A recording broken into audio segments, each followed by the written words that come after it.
وأكرمهم من مزيد فضله برؤيته في الجنان وأشهد أن لا إله إلا الله الملك العلام وأشهد أن محمدا عبده ورسوله صاحب على المقام صلى الله عليه وعلى آله البررة الكرام وأصحابه مصابيح الظلام والتابعين لهم بإحسان إلى يوم الدين أما بعد يا أيها الناس اتقوا ربكم الذي خلقكم من نفس واحدة وخلق منها زوجها وبث منهما رجالا كثيرا ونساء واتقوا الله الذي تساءلون به والأرحام إن الله كان عليكم رقيبا يا أيها الذين آمنوا اتقوا الله وقولوا قولا سديدا يصلح لكم أعمالكم ويغفر لكم ذنوبكم ومن يطع الله ورسوله فقد فاز فوزا عظيما يا أيها الذين آمنوا اتقوا الله حق تقاته ولا تموتن إلا وأنتم مسلمون فإن أصدق الحديث كتاب الله وأحسن الهدي هدي محمد صلى الله عليه وسلم وشر الأمور محدثاتها وكل محدثة بدعة وكل بدعة ضلالة وكل ضلالة في النار. அளவற்ற அருளாளன் நிகரில்லா பேரன்பு மிக்கவன், அவன் தனித்தவன், இணைதுணையற்றவன். அவனுக்கு நிகராக இந்த உலகில் எந்த ஒன்றுமே கிடையாது, இருக்கவும் முடியாது என சாட்சியம் பகிர்ந்து கொள்கின்றேன். சத்திய மார்க்கத்தை தூய வடிவிலே வாழ்ந்து காட்டிவிட்டு சென்ற எம் தலைவர் கண்மணி நாயகம் ஸல்லல்லாஹு அலைஹி வஸல்லம் அவர்கள் மீது அல்லாஹ்வினுடைய அன்பும் கிருபையும் என்றென்றும் நிலவ வேண்டும் என்ற பிரார்த்தனையோடு அல்லாஹுடைய அழைப்பை ஏற்று அல்லாஹுக்கு மிகவும் விருப்பமான அவனுடைய இல்லத்திலே வந்து இந்த கடமையுடைய முழுமையான நற்கூலிகளை பெற வேண்டும் என்ற அவாவோடு ஆசையோடு நேர காலத்தோடு வந்திருக்கின்ற அல்லாஹுடைய நல்லடியார்களே, அன்பான பெரியார்களே, சகோதரர்களே, எல்லா சூழ்நிலைகளிலும் எல்லா சந்தர்ப்பங்களிலும் என்னையும் உங்களையும் படைத்த வல்ல ரப்புல் ஆலமீன் அல்லாஹ் ஒருவனை பயந்து கொள்வோம், அவனிடம் எல்லா கருமங்களையும் பறைசாற்றிக் கொள்வோம் என்ற உபதேசத்தை எனக்கும் உங்களுக்கும் ஆரம்பமாக நான் செய்து கொள்கின்றேன். அன்புக்குரிய அல்லாஹ்வின் நல்லடியார்களே, அன்பான இறைநேசர்களே, நானும் நீங்களும் இஸ்லாமிய மார்க்கம் புனித மாதம் என்று அடையாளப்படுத்திய பெரும் தியாகங்கள் பேசப்படுகின்ற நிகழ்ந்த இஸ்லாத்தினுடைய ஐம்பெரும் கடமைகளில் அல்லாஹுடைய தூதர் ஸல்லல்லாஹு அலைஹி வஸல்லம் அவர்கள் கடைசியாக மரணிக்க முன்னர் வழிகாட்டிய ஹஜ்ஜுடைய கிரிகைகள் நடைபெறுகின்ற ஒரு உன்னதமான மாதத்திலே நானும் நீங்களும் இருந்து கொண்டிருக்கின்றோம். இந்த சந்தர்ப்பத்திலே இந்த மாதம் முழுக்க பேசுகின்ற அல்லது ஹஜ்ஜுடைய அந்த கிரிகை முழுக்க அடையாளப்படுத்துகின்ற இப்ராஹிம் அலைஹிஸ்ஸலாம் அவர்களுடைய தியாகமும் அவர்களுடைய தியாகத்தின் அந்த வெளிப்பாடு உதுஹியாவும் என்ற தலைப்பில் ஒரு சில செய்திகளை இன்றைய இந்த ஜும்ஆ உரையில் படித்துக் கொள்வது பொருத்தமாக இருக்கும் என கருதுகின்றேன். அன்புக்குரிய அல்லாஹ்வின் நல்லடியார்களே, அன்பான இறைநேசர்களே, அபுல் அம்பியா, இமாமுல் ஹுனஃபா என்று சிறப்பு பெயர்களால் அழைக்கப்பட்ட ஒரு உன்னதமான ஒரு நபியாக இப்ராஹிம் அலைஹிஸ்ஸலாம் அவர்கள் திகழ்கின்றார்கள். நபிமார்களுக்கெல்லாம் தந்தை. அல்லாஹு தஆலா அல் குர்ஆனிலே அதிகமாக சிறப்பித்து சிலாகித்து கூறிய ஒரு நபி என்றால் அது இப்ராஹிம் அலைஹிஸ்ஸலாம் அவர்களாகத்தான் இருக்க முடியும். அல் குர்ஆனிலே அதிகமான வசனங்களினூடாக ஒவ்வொரு நபிமார்களுக்கு ஒவ்வொரு சிறப்பம்சங்களை அல்லாஹு தஆலா வெவ்வேறாக வேறுபடுத்தி காட்டுகின்றான். ஆனால் எந்த ஒரு நபிமார்களுக்கும் கொடுக்காத, எந்த ஒரு நபிமார்களுக்கும் சிலாகித்து கூறாத வசனங்களை கொண்டு அழகான முறையில் பேசுகின்ற ஒரு நபி என்றால் அது இப்ராஹிம் அலைஹிஸ்ஸலாம் அவர்களாகத்தான் இருக்க வேண்டும். சூரத்து நிசாவுடைய 125வது வசனம். இப்ராஹிம் அலைஹிஸ்ஸலாம் யார்? இப்ராஹிம் அலைஹிஸ்ஸலாம் யார் என்பதற்கு சுருக்கமாக அல்லாஹு தஆலா ஒரு சர்டிபிகேட்டை அளிக்கின்றான். அல்லாஹு தஆலா இப்ராஹிம் அலைஹிஸ்ஸலாம் அவர்கள் இவ்வாறு தான் இருப்பார், இவர்தான் இப்ராஹிம் என்று ஆழமான ஒரு செய்தியினை எங்களுக்கு அந்த வசனம் சொல்லிக் கொண்டிருக்கின்றது. எனக்கும் உங்களுக்கும் என்ன ஆசை? எங்களுக்கெல்லாம் ஆசை ஊரில் இருக்கின்ற மிகப்பெரிய ஒரு பணக்காரர் அல்லது ஊரிலே இருக்கின்ற மிகப்பெரிய ஒரு அந்தஸ்திலே இருக்கின்ற ஒருவர் அல்லது ஒரு அரசியல் கட்சியுடைய நண்பர் நான், இவர் அவருடைய நண்பர் என்று சொல்லிக் கொள்வதற்கு ஆசை. அல்லாஹ் இப்ராஹிம் அலைஹிஸ்ஸலாம் அவர்களை வேறு யாரும் கிடையாது, என்னையும் உங்களையும் படைத்த ரப்பு என்ன சொல்லுகின்றான் என்றால், வத்தஹதல்லாஹு இப்ராஹிம ஹலீலா. இப்ராஹிம் அலைஹிஸ்ஸலாம் யார்? இப்ராஹிமை நான் உற்ற நண்பராக ஏற்றுக்கொண்டேன். முதலாவது அடையாளம் இது. அன்புக்குரிய சகோதரர்களே, அது மாத்திரம் கிடையாது. வரலாறு நெடுகிலும் அல்லாஹுடைய தூதர் இறுதி நபி ஸல்லல்லாஹு அலைஹி வஸல்லம் அவர்களை பார்த்து அல் குர்ஆனிலே அவர்களுக்கு முன்னால் அனுப்பப்பட்ட எத்தனையோ நபிமார்கள் இருந்தும் யாருடைய மார்க்கத்தையும் அல்லாஹ் பின்பற்றுமாறு சொல்லவில்லை. அல்லாஹ் அல் குர்ஆனிலே சூரத்து நஹல் 123வது வசனத்திலே அல்லாஹ் நபிக்கு ஒரு கட்டளையை பிறப்பிக்கின்றான். சும்மா அவுஹைனா இலைக்க, நாங்கள் உங்களுக்கு வஹி அறிவித்தோம், அனித்தபி மில்லத இப்ராஹிம ஹனீஃபா, இப்ராஹிம் அலைஹிஸ்ஸலாம் அவர்களுடைய அந்த தூய்மையான மார்க்கத்தை நீங்கள் பின்பற்றிக் கொள்ளுங்கள் என்று நபிக்கே அல்லாஹு தஆலா கட்டளையிட்டிருக்கின்றான் என்றால் எந்த அளவு மிக முக்கியத்துவம் வாய்ந்த ஒரு நபி என்பதை நாங்கள் புரிந்து கொள்ள வேண்டும். ஒரு முறை அல்லாஹ்வின் தூதரிடத்திலே ஒரு மனிதர் வருகின்றார். அனஸ் ரலியல்லாஹு அன்ஹு அவர்கள் அறிவிக்கின்ற செய்தி முஸ்லிமிலே பதிவாகி இருக்கின்றது. அல்லாஹ்வுடைய தூதரை பார்த்து யா ஹைரல் பரியா, மனிதர்களிலே சிறந்த ஒரு மனிதரே என்று அழைத்தவாறு அந்த நபி தோழர் வருகின்றார், அந்த மனிதர் வருகின்றார். அல்லாஹ்வுடைய தூதர் என்ன சொல்லுகின்றார்கள் பாருங்கள். அல்லாஹ்வுடைய தூதர் சொல்லுகின்றார்கள், நான் கிடையாது, ராக்க இப்ராஹிம். அப்படி சொல்வதற்கு முழுமையாக தகுதி பெற்றவர் இருக்குமாக இருந்தால் அது இப்ராஹிமாத்தான் இருக்க வேண்டும் என்று அந்த இடத்திலே இப்ராஹிம் அலைஹிஸ்ஸலாம் அவர்களை மெருகூட்டி அவர்களை சிலாகித்து சொல்வதை நாங்கள் பார்க்க முடியுமாக இருக்கின்றது. அன்புக்குரிய சகோதரர்களே, இப்ராஹிம் அலைஹிஸ்ஸலாம் அவர்கள் வெறுமனே அவர் ஒரு தனி மனிதன் என்பதை தாண்டி இஸ்லாமிய மார்க்கம் எங்களுக்கு கற்றுத்தருகின்ற பாடம் என்னவென்றால், அழகான முறையிலே சூரத்து நஹல் 120வது வசனத்திலே அல்லாஹ் தஆலா சொல்லுகின்றான், இன்ன இப்ராஹீம கான உம்மதன். இப்ராஹிம் அலைஹிஸ்ஸலாம் இருக்கின்றாரே, இவர் ஒரு சமுதாயமாக காணப்பட்டார். கணவன் மனைவி சேர வேண்டும், அதிலிருந்து குழந்தைகள் பெருக வேண்டும், பல குடும்பங்கள் உருவாகித்தான் ஒரு சமூகம் பிறக்கின்றது. ஆனால் ஒரு தனி மனிதருக்கு அல் குர்ஆன் என்ன சீலடிக்கின்றது? ஒரு தனி மனிதரை பார்த்து அல்லாஹ் தஆலா என்ன சொல்லுகின்றான்? இப்ராஹிம் அலைஹிஸ்ஸலாம் கான உம்மதன், அவர் ஒரு சமுதாயம். எதற்காக சொல்லப்பட்டது? இப்ராஹிம் அலைஹிஸ்ஸலாம் என்கின்ற தனி மனிதரை அல் குர்ஆன் எதற்காக சமூகம் என்று சொல்ல வேண்டும்?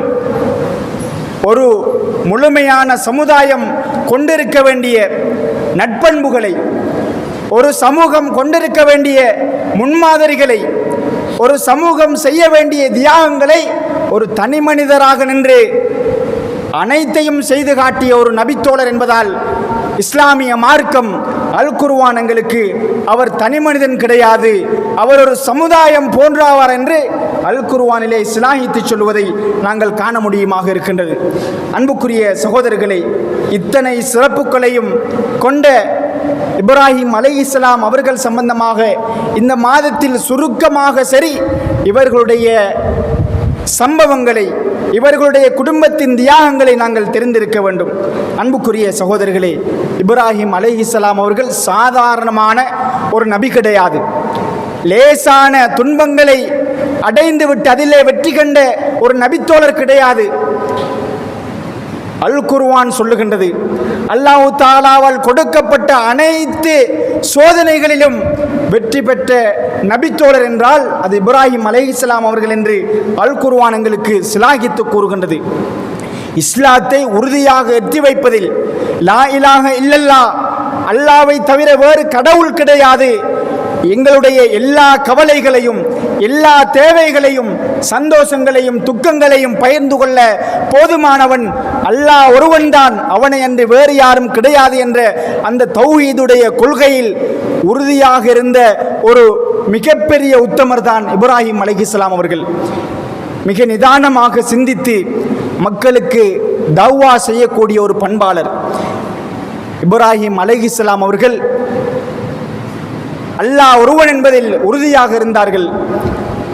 அந்த சமூகம் அவர்களை எதிர்த்தது. எங்களுக்கெல்லாம் தெரியும் அந்த சம்பவங்கள். இப்ராஹிம் அலைஹிஸ்ஸலாம் அவர்கள் வாழ்ந்த அந்த ஊர் மக்கள் எதிர்த்தார்கள். ஊரிலே காணப்பட்ட மன்னர் எதிர்த்தார். எந்த அளவுக்கு என்றால் தன்னுடைய குடும்பத்தில் இருக்கின்ற தந்தையுடைய எதிர்ப்பையும் சம்பாதித்து கொண்டார். அன்புக்குரிய சகோதரர்களே, சிரிக் ஒழிப்பினுடைய முன்னோடியாக, தந்தையாக இப்ராஹிம் அலைஹிஸ்ஸலாம் அவர்கள் காணப்பட்டார்கள். சமூகம் எதிர்த்தாலும், நாட்டு மன்னன் எதிர்த்தாலும், தன்னுடைய தகப்பன் எதிர்த்தாலும் நான் விட்டுவிட மாட்டேன் என்று தைரியமாக இருந்தார்கள். எல்லோரும் சேர்ந்து முடிவெடுத்த விடயம் என்ன? சிலைகள் எல்லாம் உடைக்கப்படுகின்றது. மிக தத்துரூபமாக அந்த சிறு கொழுப்பை அழகான முறையிலே சொல்லப்படுகின்றது. எல்லோருக்கும் தெரிந்த சம்பவம். கடைசியாக என்ன நடக்கின்றது? ஊர் மக்கள், சமூகம், தந்தை உட்பட சேர்ந்து மிகப்பெரிய குழி தோண்டப்படுகின்றது. இப்ராஹிம் அலைஹிஸ்ஸலாம் அவர்களை வைத்து கொண்டால் எமக்கு ஆபத்தான ஒருவர், எங்களை எல்லாம் மாற்றி விடுவார். மிகப்பெரிய குழி, பிரம்மாண்டமான குழி தோண்டப்படுகின்றது. நெருப்பு குமியலில் அவரை நெருப்பு குவியலிலே போட எத்தனிக்கின்றார்கள். இஸ்லாம் என்ன சொல்லுகின்றது? இப்ராஹிம் அலைஹிஸ்ஸலாம் அவர்களுடைய முழு வரலாறையும் அல் குர்ஆன் ஒவ்வொரு அத்தியாயத்தினூடாக எங்களுக்கு முழுமையாக சொல்லுகின்றது. நெருப்பு எரிந்து கொண்டிருக்கின்றது. நெருப்பிலே போட எத்தனிக்கின்றார்கள். ஜிப்ரீல் அலைஹிஸ்ஸலாம் அவர்கள் தோன்றுகின்றார்கள். ஜிப்ரீல் அலைஹிஸ்ஸலாம் வந்து, இப்ராஹிமே உங்களுக்கு என்ன தேவை உள்ளது? நான் என்ன செய்ய வேண்டும்? இப்ராஹிம் அலைஹிஸ்ஸலாம் சொன்னார்கள், ஹஸ்புனல்லாஹு வ நிஅமல் வக்கீல். என்னுடைய அனைத்து காரியங்களையும், அனைத்து விடயங்களையும் அல்லாஹ்விடம் ஒப்படைத்திருக்கின்றேன். என்னை படைத்த ரப்பிடம் ஒப்படைத்திருக்கின்றேன். அல்லாஹ் போதுமானவன். கூறிய வார்த்தை என்ன? அல்லாஹ் போதுமானவன். அல்லாஹ் தஆலா அல் குர்ஆனிலே சொல்லுகின்றான். நெருப்பிலே அப்படியே தூக்கி போடப்படுகின்றார். மிகப்பெரிய பிரம்மாண்டமான நெருப்பிலே தூக்கி போடப்படுகின்றார். சூரா அம்பியா 69வது வசனம். அல்லாஹ் தஆலாவுடைய கட்டளை நெருப்பிற்கு, குல்னா யா நாரு கூனி பர்தன் வசலாமா.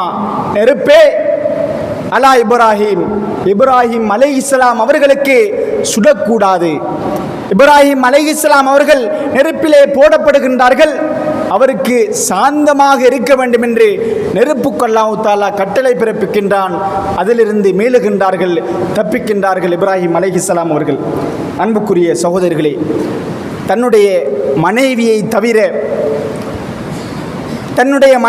தவிர வேறு யாரும் அவர்களுக்கு உதவியாக கிடையாது. இப்படியே சிறிது காலம் செல்லுகின்றது. முடிவெடுக்கின்றார்கள். இப்ராஹிம் அலைஹிஸ்ஸலாம் முடிவெடுக்கின்றார்கள், இந்த ஊரிலிருந்து எமது தௌவா பிரச்சாரத்தை செய்ய முடியாது, சற்று தொலைவில் சென்று எமது தௌவா பிரச்சாரத்தை செய்வோம் என்று முடிவெடுக்கின்றார்கள். அந்த செய்தியையும் தன்னுடைய சொந்த ஊரை விட்டு ஹிஜ்ரத் சென்ற அந்த செய்தியையும் அல் குர்ஆன் எங்களுக்கு சொல்லிக் கொண்டிருக்கின்றது. சூரா அன்கபூதிலே 26வது வசனத்திலே அல்லாஹ் தஆலா சொல்லுகின்றான், வகால இன்னி முஹாஜிருன் இலா ரப்பி. இப்ராஹிம் அலைஹிஸ்ஸலாம் அவர்கள் சொன்னார்கள், நான் அல்லாஹ்வுக்காக, அல்லாஹ்வை நாடி நான் இந்த ஊரை விட்டு பிரயாணம் செய்ய இருக்கின்றேன், வேறு நாட்டிலே நான் தௌவா பிரச்சாரம் செய்ய இருக்கின்றேன் என்று அந்த ஊரை விட்டு செல்லுகின்றார்கள். அன்புக்குரிய சகோதரர்களே, அல்லாஹ்வினுடைய நல்லடியார்களே, இப்ராஹிம் அலைஹிஸ்ஸலாம் அவர்களுக்கு பக்கபலமாக இருந்தவர் யார்? அவர்களுடைய மனைவி சாரா அலைஹிஸ்ஸலாம். சாரா என்னுகின்ற பெண்மணிதான் முதலாவது மனைவியாக இருந்தார்கள். அப்படியே இருவரும் பிரயாணம் செய்கின்றார்கள். மிக நீண்ட காலமாக, மிக நெடுகிய வருடங்களாக இப்ராஹிம் அலைஹிஸ்ஸலாம் அவர்களுக்கு குழந்தை கிடையாது. அன்பு மனைவி பார்க்கின்றார்கள், குழந்தை கிடையாது என்று. அவர்களின் மூலமாகவே ஹாஜரா அலைஹிஸ்ஸலாம், எங்களுக்கெல்லாம் தெரிந்த ஹாஜரா அலைஹிஸ்ஸலாம் அவர்களை திருமணம் முடித்து கொடுக்கின்றார்கள். ஹாஜரா அலைஹிஸ்ஸலாம் அவர்களை திருமணம் முடிக்கின்றார்கள். அல்லாஹ் தஆலா அந்த செய்தியையும் அல் குர்ஆனிலே சொல்லுகின்றான். சூரா இப்ராஹிமிலே 39வது வசனத்திலே அல்லாஹ் தஆலா சொல்லி காட்டுகின்றான். இப்ராஹிம் அலைஹிஸ்ஸலாம் அவருடைய துஆவை, நன்றி கடனை அல்லாஹ் தஆலா ஞாபகப்படுத்துகின்றான். அல்ஹம்துலில்லாஹி அல்லதி வஹபலி அலல் கிபரி இஸ்மாஈல வ இஸ்ஹாக. அல்லாஹ் தஆலா தள்ளாடுகின்ற வயதிலே, வயது முதிர்ந்த அந்த காலத்திலே எனக்கு இஸ்மாயிலையும் இஸ்ஹாக்கையும் பரிசாக கொடுத்தானே, அவனுக்கே புகழ் அனைத்தும் என்று இப்ராஹிம் அலைஹிஸ்ஸலாம் அவர்கள் துவா பிரார்த்தனை செய்து அல்லாஹ்வுக்கு நன்றி செலுத்திய அந்த துவாவினை எங்களுக்கு அல்லாஹ் தஆலா அல் குர்ஆனிலே சொல்லி காட்டுகின்றான். நீண்ட காலத்துக்கு பிறகு குழந்தை கிடைக்கின்றது. இஸ்மாயில் அலைஹிஸ்ஸலாம் அவர்கள் மிகப்பெரிய தியாகத்துக்கு மத்தியிலே கிடைக்கின்றார்கள். ஹாஜரா அலைஹிஸ்ஸலாம் அவர்களின் மூலமாக அல்லாஹ்வுடைய அடுத்த கட்டளையை பாருங்கள். எவ்வளவு காலமாக குழந்தை கிடையாது, அல்லாஹ் தஆலாவுடைய கட்டளை வருகின்றது. இஸ்மாயில் அலைஹிஸ்ஸலாம் பால் குடிப்பருவத்திலே இருப்பவர். அல்லாஹ் தஆலாவுடைய கட்டளை, எந்தவித மரங்களுமற்ற, எந்தவித புட்பூண்டுகளுமற்ற, மனித நடமாற்றமே இல்லாத பாலைவன பூமியிலே உங்களுடைய மனைவியையும் மகனையும் நீங்கள் விட்டு விட்டு வர வேண்டும். யாருடைய கட்டளை? அல்லாஹ்வுடைய கட்டளை அந்த நபிக்கு வருகின்றது. உடனே அந்த கட்டளையை பின்பற்றி மக்கமா நகருக்கு செல்லுகின்றார்கள். மக்கமா நகரிலே இருவரையும் சொட்டு தண்ணீரோடு பேரித்தம்பழங்களோடு விட்டு விட்டு திரும்புகின்றார்கள். ஹாஜரா அலைஹிஸ்ஸலாம் அவர்கள் திரும்பி பார்த்து, இப்ராஹிம் அலைஹிஸ்ஸலாம் தன்னுடைய கணவரை பார்த்து, எங்கே செல்லுகின்றீர்கள்? பதில் வரவில்லை. ஹாஜரா அலைஹிஸ்ஸலாம் விளங்கிவிட்டது. அந்த பெண்மணியை பாருங்கள், தியாகத்தை பாருங்கள். கேட்டார்கள், அல்லாஹு அமரக பிஹாதா. இப்ராஹிம் அலைஹிஸ்ஸலாம் அவர்களை பார்த்து, அல்லாஹு அமரக பிஹாதா, இந்த செயலை என்னை படைத்த, உங்களை படைத்த ரப்பு கட்டளை பிறப்பித்தானா? எங்களை இந்த யாருமற்ற இந்த பாலைவன பூமியிலே விட்டு விட்டு வருமாறு இந்த கட்டளை அல்லாஹ்வுடைய கட்டளையா என்று கேட்க, ஆம் என்று பதிலளிக்கப்படுகின்றது. உடனே அந்த பெண்மணி சொல்லுகின்றார்கள், இதன் லா யுபையூனா, கவலைப்பட தேவையில்லை, நாங்கள் சஞ்சலப்பட தேவையில்லை, அல்லாஹ் தஆலா என்னை கைவிட மாட்டான், அல்லாஹ் தஆலா என்னை கைவிட மாட்டான் என்று அவர்கள் இருவரும் அந்த பாலைவன பூமியிலே தங்க இப்ராஹிம் அலைஹிஸ்ஸலாம் திரும்பி விட்டார்கள். இப்ராஹிம் அலைஹிஸ்ஸலாம் அல்லாஹ்விடத்திலே துஆ பிரார்த்தனை செய்தார்கள். ரப்பனா, ரப்பனா, என்னை படைத்த ரப்பே, இன்னி அஸ்கந்து மின் துர்ரியதி பிவாதின் கைரி தி ஜராயின் இந்த பைத்திக்கல் முஹர்ரம். என்னை படைத்த ரப்பே, உன்னுடைய புனித பூமியான, உன்னுடைய புனித இடமான காபத்துல்லாவுக்கு அருகாமையில் நான் என்னுடைய குடும்பத்தை, என்னுடைய சந்ததியை, காலங்காலமாக தவங்கிடந்து கிடைத்த என்னுடைய அன்பு குழந்தையையும் மனைவியையும் விட்டு விட்டு வருகின்றேன். நான் அங்கே குடியமைத்து விட்டு வருகின்றேன். அவர்களுக்கு நீந்தான் பொறுப்பு என்று அல்லாஹ்விடத்திலே இருகரம் ஏந்துகின்றார்கள், துஆ பிரார்த்தனை செய்கின்றார்கள். கொண்டு சென்ற தண்ணீர் முடிவடைந்து விட்டது. பால்குடி பருவத்திலே இருக்கின்ற இஸ்மாயில் அலைஹிஸ்ஸலாம் அவர்களுக்கு தாகம் ஏற்படுகின்றது. பால் சுரக்கவில்லை. அங்குமிங்குமாக ஓடுகின்றார்கள். சஃபாவுடைய மலையிலே ஏறுகின்றார்கள். அங்குமிங்கும் பார்க்கின்றார்கள், யாராவது கிடைப்பார்களா? பிள்ளை அழுதால் தொட்டில் கட்ட இடம் கிடையாது. பிள்ளை அழுதால் தண்ணீர் எடுக்க தண்ணீர் கிடையாது. தனக்கான உணவு கிடையாது. யாரிடமாவது ஒதுங்கலாம் என்று பார்த்தால் யாருமே கிடையாது. மனித நடமாட்டமே கிடையாது. சஃபா மலுவையிலே ஏறுகின்றார்கள். யாருமே இல்லை. மீண்டும் மருவாவுக்கு செல்லுகின்றார்கள். யாருமே இல்லை. திரும்ப திரும்ப சஃபாவிலும் மருவாவிலும் 7 விடுத்தம் ஏறி ஏறி இறங்குகின்றார்கள். இன்னைக்கு அந்த தியாக வரலாறுகள் இன்னைக்கு ஒவ்வொரு ஹஜ்ஜுடைய நாட்களிலும் ஒவ்வொரு ஹஜ்ஜுடைய அந்த கிரிகைகளிலும் இன்னைக்கு செய்யப்படுகின்றது என்றால் எந்த அளவு அவர்களுடைய தியாகம் என்பதை நாங்கள் புரிந்து கொள்ள வேண்டும். 7வது விடுத்தம் சத்தம் கேட்கின்றது. ஓடோடி வருகின்றார்கள். அங்கு ஜிப்ரீல் அலைஹிஸ்ஸலாம் தன்னுடைய இறக்கை மூலமாக தட்டி ஜம்சம் ஊற்று, அதிசய ஊற்று வெளியாகின்றது. அந்த ஹாஜரா அலைஹிஸ்ஸலாம் அவர்கள் தன்னுடைய கைகளால் அதனை மறித்து சிறிய ஒரு கிணறு போல அமைக்கின்றார்கள். செய்தியிலே வருகின்றது, அவர்கள் அந்த அமைப்பை செய்திருக்காவிட்டால் பெருக்கெடுத்து ஓடுகின்ற ஆறாக சம்சம் இருந்திருக்கும் என்று நாங்கள் ஹதீஸ்களிலே அல் குர்ஆனிய வசனத்தினூடாக தெரிந்து கொள்ள முடிகின்றது. அன்புக்குரிய சகோதரர்களே, அல்லாஹ்வினுடைய நல்லடியார்களே, மார்க்கத்தை பின்பற்றுவதில் அல்லாஹ்வுடைய கட்டளை என்றவுடன் ஒரு மனைவி எவ்வாறு செயற்படுகின்றார்கள், அல்லாஹ்வுடைய கட்டளை என்பதுடன் ஒரு கணவர் மனைவியை என்றும் பார்க்காமல் தன்னுடைய குழந்தை என்றும் பார்க்காமல் எந்தளவு தூரம் தியாக உணர்வோடு அந்த செயலை செய்தார்கள் என்றால் நினைத்து கூட பார்க்க முடியவில்லை. அன்புக்குரிய சகோதரர்களே, இந்த நிகழ்வோடு இஸ்மாயில் அலைஹிஸ்ஸலாம் சிறிது காலம் செல்லுகின்றது. இஸ்மாயில் அலைஹிஸ்ஸலாம் ஓடித் திரிகின்ற வயசு வருகின்றது. 7 வயதை அடைகின்றார்கள். அல் குர்ஆன் சொல்லுகின்றது அழகான முறையிலே. சாஃபாத், சூரத்து சாஃபாத்திலே 102வது வசனத்திலே அல்லாஹ் தஆலா சொல்லுகின்றான், ஃபலம்மா பலகமா ஸய்ய, ஓடி ஆடி திரிகின்ற அந்த பருவம் வருகின்றது இஸ்மாயில் அலைஹிஸ்ஸலாம் அவர்களுக்கு. அல்லாஹ்வுடைய திரும்ப சோதனை வருகின்றது. அல்லாஹ்வுடைய திரும்ப இன்னொரு கட்டளை வருகின்றது. இப்ராஹிம் அலைஹிஸ்ஸலாம் தன்னுடைய மகனிடத்திலே வந்து ஒரு செய்தியினை சொல்லுகின்றார்கள். காலயா புனைய, என்னுடைய அன்பான மகனே, எனதருமை மகனே, இன்னி அராஃபில் மனாமி அன்னி அஸ்பஹுக, நான் ஒரு கனவு கண்டேன். இப்ராஹிம் அலைஹிஸ்ஸலாம் நீண்ட காலத்துக்கு பிறகு தவம் கிடைந்து பெற்ற குழந்தையை அவர்கள் சம்பந்தமாக கனவு காண்டுகின்றார்கள். தனது மகனிடத்திலே வந்து சொல்லுகின்றார்கள், மகனே, நான் கனவு கண்டேன், உன்னை அறுத்து பலிவிடுவதாக. அல்லாஹ்வுடைய கட்டளை, இஸ்மாயில் அலைஹிஸ்ஸலாம் அவர்களை தன்னுடைய கைகளால் அறுத்து பலியிட வேண்டும். இந்த செய்தியினை கனவினை சொல்லுகின்றார்கள். அல்லாஹ் தஆலா வஹீயுடைய விஷயங்களை நபிமார்களுக்கு கனவின் மூலமாகவும் தெரிவிப்பான். அந்த அன்பான ஓடி ஆடி திரிகின்ற அந்த மகனுடைய பக்குவத்தை பாருங்கள். எந்தளவு இஸ்லாத்திலே ஈர்க்கத்தோடு, எந்தளவு அந்த அல்லாஹ்வுடைய அந்த ஆழமான நம்பிக்கையோடு அல்லாஹ்வுக்கு கட்டுப்பட வேண்டும் என்ற அந்த ஆசையோடு வளர்ந்திருக்கின்றார்கள் என்று அன்பு மகனார் சொல்லுகின்றார்கள்.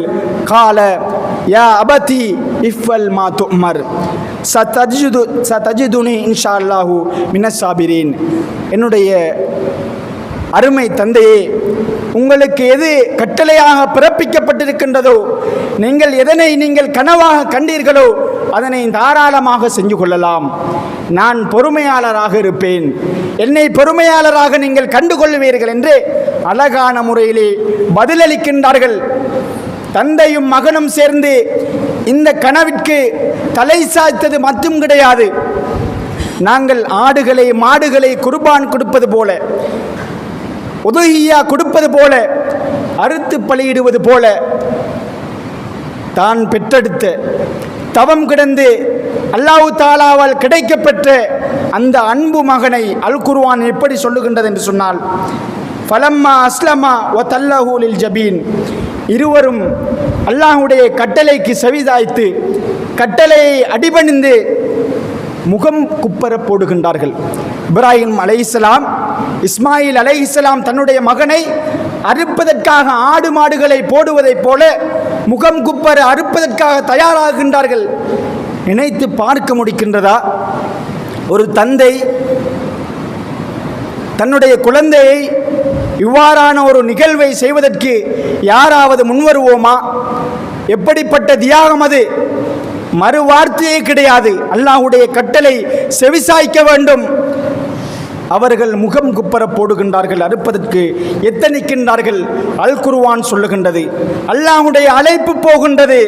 வநாதைனாஹு அன்னயா இப்ராஹிம். அல்லாஹ் தஆலா இப்ராஹிம் அலைஹிஸ்ஸலாம் அவர்களை கண்டுகொண்டான்.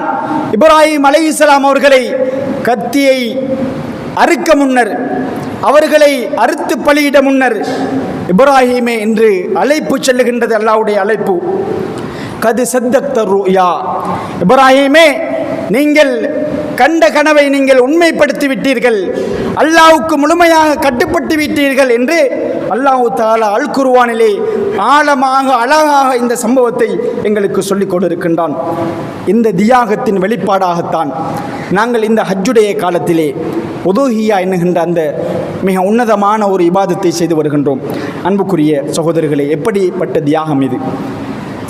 எப்படிப்பட்ட வரலாறு இது! கட்டாயமாக ஒவ்வொரு பெற்றோர்களும், ஒவ்வொரு தந்தைமார்களும் தாய்மார்களும் தெரிந்திருக்க வேண்டிய, ஒவ்வொரு குழந்தைகளுக்கும் கற்பிக்கப்பட வேண்டிய மிக உன்னதமான ஒரு பாடமாகும் இது. அன்புக்குரிய சகோதரர்களே, அது மாத்திரம் கிடையாது. இந்த ஹஜ்ஜுடைய மாநாடு இருக்கின்றது, ஹஜ்ஜுடைய இந்த ஒன்று கூடல் இருக்கின்றது. இது சாதாரண ஒரு ஒன்று கூடல் கிடையாது. இது ஒரு ஒற்றுமைக்கான மாநாடு. இது வருடா வருடம் எமது ஊர்களிலிருந்தும் கூட ஹஜ்ஜுக்காக பல பாகங்களிலிருந்து பல லட்சக்கணக்கான பணங்களை செலவழித்து இன்னைக்கு ஹஜ்ஜுக்காக செல்லுகின்றார்கள். அல்லாஹ் தஆலா அப்படியான பாக்கியத்தை எங்களுக்கு தர வேண்டும். இந்த மாநாடு இருக்கின்றது, இது லேசுப்பட்ட மாநாடு கிடையாது. காசு செலவழித்து அந்த இபாதத்தை செய்துபட்டு வருகின்றோம் என்று சாதாரணமாக வரும் வார்த்தைகளால் சொல்லிவிட முடியாது. சென்றவர்களுக்கு தெரியும் அது, அங்கு அதனை நேரடியாக அனுபவித்தவர்களுக்கு தெரியும் அது. அந்த பூமி அல்லாஹ் அல் குர்ஆனிலே சிலாகித்து கூறிய பூமி அது. இப்படியான பல தியாகங்கள் நடைபெற்ற பூமி அது. அல் குர்ஆன் புனிதமான பூமி என்று சொல்லுகின்ற பூமி அது. அந்த பூமிக்கு வெள்ளை ஆடைகளோடு வெள்ளையன் கருப்பன் என்ற அந்த மனப்பாங்கை இல்லாதொழிக்கின்ற ஒரு அழைப்பு அது. தங்களிடம் இருக்கின்ற வரட்டு கௌரவங்களை, பெருமைகளை அப்படியே அடியோடு அளிக்கின்ற அழைப்பு அது. படித்தவன் பாமரன் என்ற அந்த வித்தியாசமெல்லாம் கிடையாது. ஆட்சியாளன் ஆளப்படுபவன் என்ற அந்த வேறுபாடுகள் எல்லாம் கிடையாது. அதனை எல்லாம் அப்படியே துடைத்தருகின்ற ஒரு அழைப்பு தான் அது. எந்த ஆட்சியாளனாக இருந்தாலும், எந்த ஜனாதிபதியாக இருந்தாலும் அந்த இடத்துக்கு சென்றே ஆக வேண்டும், வெள்ளையாடை அணிந்தே ஆக வேண்டும். அந்த கஅபத்துல்லாவை எல்லா மக்களோடு சேர்ந்தும் அவர் வலம் வரவே ஆக வேண்டும். அன்புக்குரிய சகோதரர்களே, அரஃபாவிலே தரித்தல், மினாவிலே தரித்தல், முஸ்தலிஃபாவிலே தரித்தல், இந்த நிகழ்வுகள் எல்லாம் சாதாரணமான நிகழ்வுகள் கிடையாது.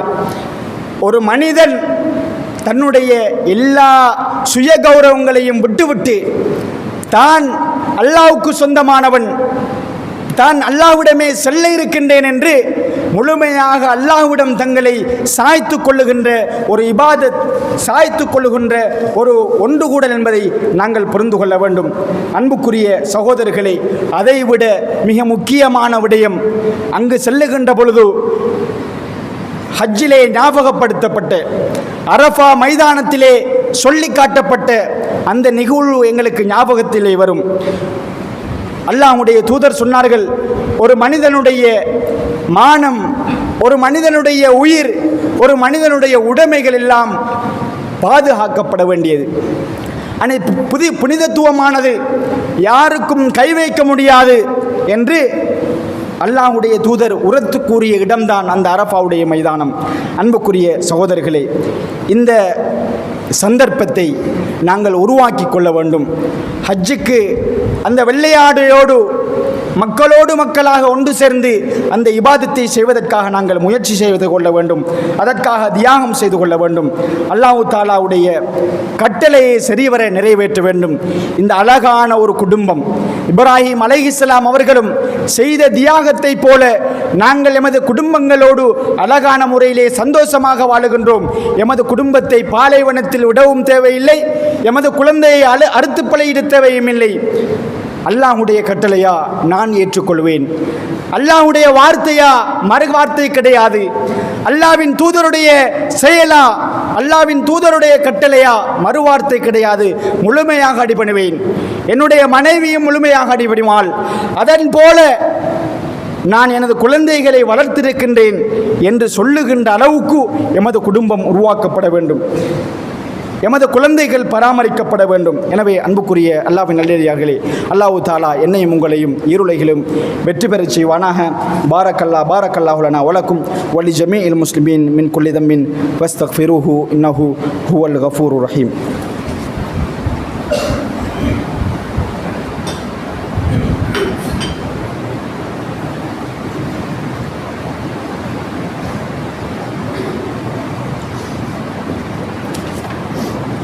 إن الحمد لله نحمده ونستعينه ونستغفره ونعوذ بالله من شرور أنفسنا وسيئات أعمالنا من يهده الله فلا مضل له ومن يضلله فلا هادي له وأشهد أن لا إله إلا الله وأشهد أن محمدا رسول الله. அன்புக்குரிய சகோதரர்களே, அல்லாஹ்வினுடைய நல்லடியார்களே, நாங்கள் எல்லாம் துல்ஹஜ் என்கின்ற இஸ்லாம் அல்லாஹ் தஆலா அல்லாஹ்வுடைய தூதர் ஸல்லல்லாஹு அலைஹி வஸல்லம் அவர்கள் மூலமாக புனிதமான மாதம் என்று கூறிய ஒரு உன்னதமான மாதத்திலே இருக்கின்றோம்.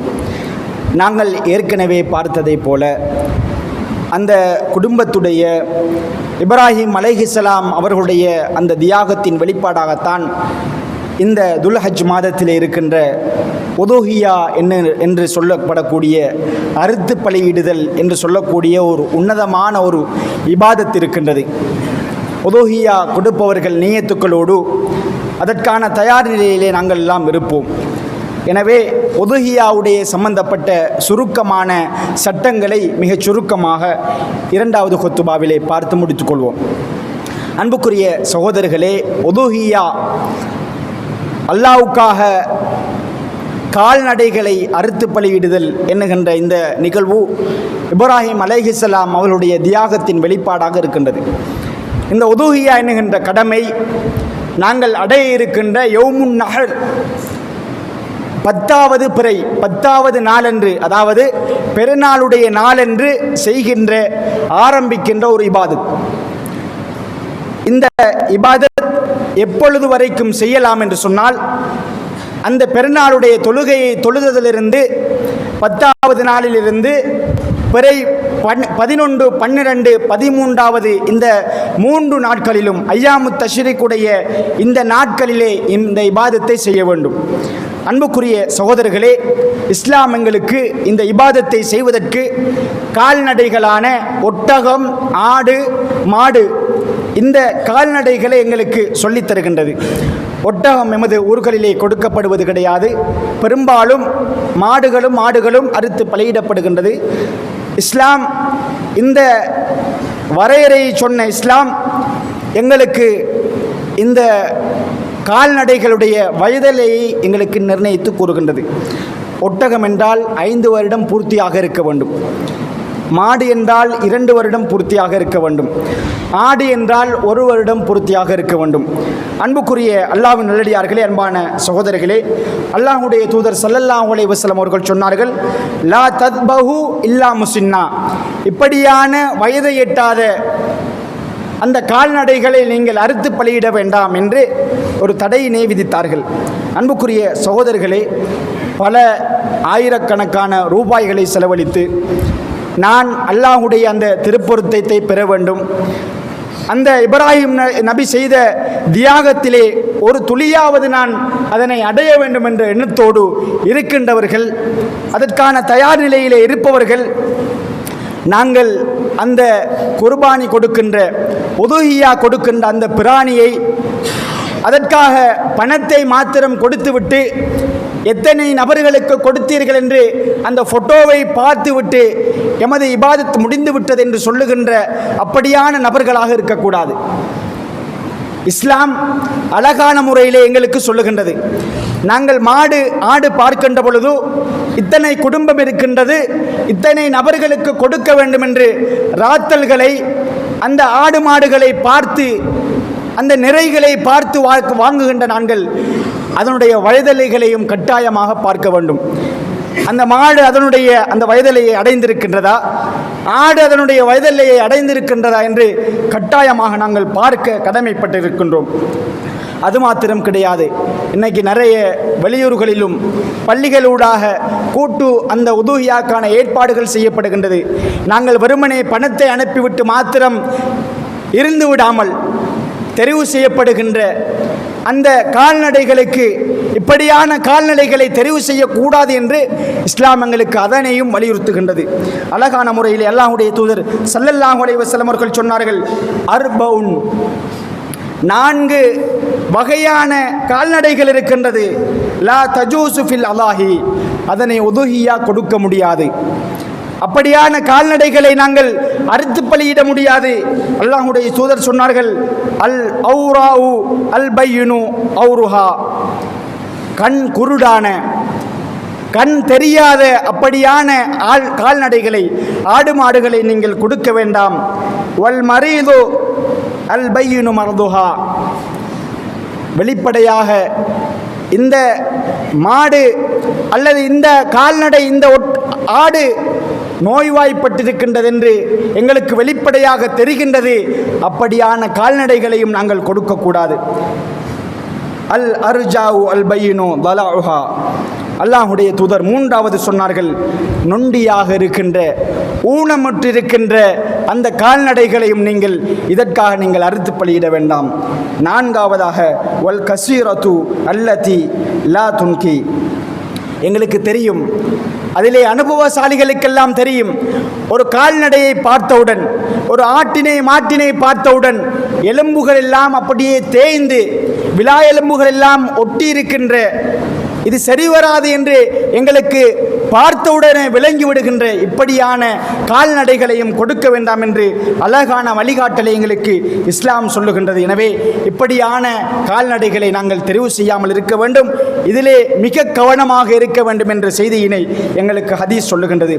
அன்புக்குரிய சகோதரர்களே, அதுபோல அல்லாஹ்வுடைய தூதர் ஸல்லல்லாஹு அலைஹி வஸல்லம் அவர்கள் சொன்னார்கள், ஒருமுறை பெருநாள் தொழுகைக்காக, ஈதுல் அதுஹா ஹஜ் பெருநாள் தொழுகைக்காக திடலுக்கு அல்லாஹ்வுடைய தூதர் சொல்லுகின்றார்கள், தொழுகை நடத்துகின்ற இடத்துக்கு அப்புறமாக ஒரு பிராணி அறுக்கப்பட்டு உதுஹியா கொடுக்கப்பட்ட நிலை அந்த அடையாளங்கள் விளங்குகின்றது.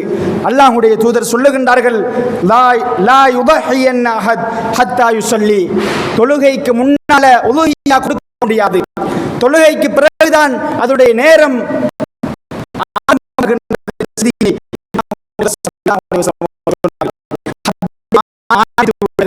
உதுஹியா கொடுப்பதற்காக தயார் நிலையிலே இருப்பவர்கள் எங்களுக்கு தெரியும், நகங்களை முடிகளை களைந்து விடக்கூடாது. இஸ்லாம் அப்படியான ஒரு அழகான ஒரு வழிகாட்டலை சொல்லுகின்றது. ஒருவர் வசதியாக இருக்கின்றார், இடைநடுவிலே நாங்கள் இருந்து கொண்டிருக்கின்றோம், துல்ஹஜ் ஆரம்பிக்கின்ற பொழுது அழகான முறையிலே நான் உதுஹியா கொடுக்க போகின்றேன் என்று அல்லாஹ்வுக்காக நியத்து வைத்துக் கொண்டு முடிகளை நகங்களை களையாமல் இருக்கின்றார். அது போதுமானது, அல்லாஹ் தஆலா அவருடைய இபாதத்தை ஏற்றுக்கொள்ள வேண்டும். ஒருவர் துல்ஹஜ் மாதம் ஆரம்பித்தும் அவர் அப்படியான நியத்து வைக்கவில்லை, திடீரென 4வது பிறை என்று அல்லது 5வது பிறை என்று ஒருவர் நோய்வாய்ப்பட்டிருப்பார், ஹாஸ்பிட்டலிலே இருப்பார், அப்படியான முடிவுகள் எடுக்காமல் இருந்திருப்பார், 4வது நாள் வந்திருப்பார், அல்லது ஒருவர் இஸ்லாத்துக்கு 4வது நாள் வருகின்றார், பிறை நாளிலே வருகின்றார் என்றால் அவர் தாராளமாக உதுஹியா கொடுக்க போகின்றேன் என்று அவருக்கு முழுமையான தகுதி இருந்தால் அவர் அழகான முறையில் அந்த நாளிலிருந்தே நியத்து வைத்துக் கொள்ளலாம். அவரும் எப்பொழுது நியத்து வைக்கின்றாரோ அதிலிருந்து அந்த முடிகளை நகங்களை களையாமல் பாதுகாப்பாக இருந்து கொள்ள வேண்டும். இதுவும் ஒரு முக்கியமான விடயமாக இருக்கின்றது. அதுபோல இன்னைக்கு நிறையவே தமது ஊர்களை தாண்டி வெளியிடங்களுக்கு எமது உதுஹியாவுடைய பிராணிகள் கொடுக்கப்படுகின்றது, அல்லது பணம் மூலமாக கொடுக்கப்பட்டு அங்கு அந்த விடயங்கள் பிரித்து கொடுக்கப்படுகின்றது. அப்போ வேறு இடங்களுக்கு ஊர்களுக்கு அனுப்ப முடியுமா என்று கேட்டால் அதற்கும் மார்க்கத்திலே எந்தவித தடையும் கிடையாது. ஆனால் ஊரிலே தேவையுடையவர்கள் இருக்கின்றார்கள், ஊரிலே தேவை இருக்க மற்ற இடங்களுக்கு கொடுக்காமல் முதலாவது ஊரிலே இருக்கின்றவர்களுக்கு, எமது அண்டை வீட்டார்களுக்கு, எமது குடும்பங்களுக்கு பூர்த்தியாகினவுடன் அதனை தாண்டி தன்னிறைவு அடைந்தவுடன் வேறு இடங்களுக்கு அனுப்பலாம், எந்தவித தடையும் கிடையாது என்ற செய்தியினை இஸ்லாம் எங்களுக்கு அழகான முறையிலே சொல்லுகின்றது. கடைசியாக அன்புக்குரிய சகோதரர்களே, இந்த உதுஹியாவுடைய இந்த இபாதத்து இருக்கின்றதை அல்லாஹ் அல் குர்ஆனிலே அழகான முறையிலே இந்த உதுஹியா இதற்காக நாங்கள் எதனை அடிப்படையாக கொண்டு கொடுக்கின்றோம் என்று ஆழமாக சொல்லுகின்றான். சூரத்துல் ஹஜ்ஜிலே 37வது வசனத்திலே சொல்லுகின்றான், லை யனாலல்லாஹ லுஹூமுஹா வலா திமாஉஹா. அல்லாஹ்விடத்திலே நாங்கள் அறுத்து பலியிடுகின்ற இறைச்சிகளோ இரத்தங்களோ சென்றடைவது கிடையாது. அல்லாஹ் தஆலா அதனை எதிர்பார்ப்பது கிடையாது. வலாக்கி யனாலுஹு தக்வா மின்கும், உங்களிடமிருந்து அல்லாஹ்வை அஞ்சி அல்லாஹ்வை நெருங்குவதற்காக யார் இஹ்லாஸோடு கொடுக்கின்றார் என்றுதான் அல்லாஹ் தஆலா பார்க்கின்றானே தவிர நாங்கள் கொடுக்கின்ற பிராணிகளுடைய இறைச்சிகளையோ அந்த இரத்தங்களையோ அல்ல என்று அல் குர்ஆன் அழகான முறையிலே இந்த உதுஹியா எதற்காக அதனுடைய சுருக்கமான நோக்கத்தை அழகாக எங்களுக்கு இந்த அல் குர்ஆனிய வசனம் சொல்லிக் கொண்டிருக்கின்றது. எனவே நாங்கள் கஷ்டப்பட்டு தியாகம் செய்து உழைத்து கொடுக்கின்ற இந்த உதுஹியாவுடைய நன்மை முழுமையாக கிடைக்க வேண்டும் என்றால் நாங்கள் இஹ்லாஸான முறையிலே கொடுத்து கொள்ள வேண்டும். எனக்கு பணம் இருக்கின்றது, நான் கட்டாயமாக கொடுக்க வேண்டும், கொடுக்காவிட்டால் ஊர் மக்கள் ஏதாவது நினைத்து விடுவார்கள், எனது குடும்பம் ஏதாவது சொல்லிவிடும் என்று கொடுப்பதற்குரிய ஒரு இபாதத் கிடையாது இது. எனவே அன்புக்குரிய சகோதரர்களே, இந்த இபாதத்தை இஹ்லாஸான முறையிலே செய்வோம். அல்லாஹ் தஆலா அந்த இபாதத்தை செய்து முழுமையான கூலிகளையும் நன்மைகளையும் எனக்கும் உங்களுக்கும் தந்தருள வேண்டும். அதுபோல எமது ஊர்களிலிருந்து நாடுகளிலிருந்து இன்னைக்கு வருடாந்தம் ஹஜ்ஜுக்கு செல்லுகின்றார்கள். அந்த பாக்கியம் கட்டாயம் எல்லோருக்கும் கிடைக்க வேண்டும். அந்த சந்தர்ப்பம், அந்த இபாதத், அந்த வெள்ளையாடையோடு எல்லா நாட்டு மக்களோடும் அந்த தவாஃப் வருகின்ற சந்தர்ப்பம், அரஃபாவிலே ஒன்று கூடுகின்ற சந்தர்ப்பம், மினாவிலே தரிக்கின்ற சந்தர்ப்பம், அங்கு யாரும் வேறுபாடு கிடையாது, எல்லோரும் ஒன்றுதான் என்று நினைக்கப்படுகின்ற சந்தர்ப்பம் அல்லாஹ் தஆலா எனக்கும் உங்களுக்கும் தந்தருள வேண்டும். அதற்கான முயற்சிகளை செய்து கொள்ள வேண்டும் என்று கேட்டு முடித்துக் கொள்கின்றேன். வாஹிரு தாவானா அனில் ஹம்துலில்லாஹி ரப்பில் ஆலமீன்.